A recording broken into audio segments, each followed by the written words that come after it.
para një gruaje e 20 burrave. Presidenti rus Vladimir Putin u mburr për punën që ka bërë në territoret e okupuara të Ukrainës.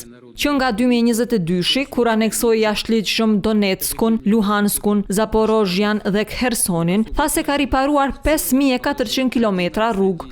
Këtu Putin përfshiu edhe autostradën Novorossija, e cila lidh Krimen me pjesën tjetër të Rusisë dhe përbën pjesë të rrugës rreth detit Azov, që ai e quajti det të brendshëm rus. Gjatë kohës, kur këto rajone ishin pjesë e Ukrainës, veçanërisht në 10 vjeçarin e fundit, ato u financuan sipas të ashtu quajturit parimi mbeturinës, çka çoi në një rënje të përgjithshme. Putin po thotë se për këto rajone po kujdeset që të kenë qëndrueshmëri ekonomike.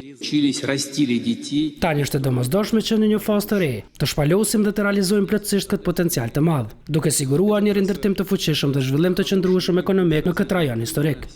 Presidenti rus shtoi se gjëja kryesore që duhet të ndodhë është që njerëzit të kthehen në shtëpitë e tyre dhe të kujdesen për të ardhmen e fëmijëve të tyre.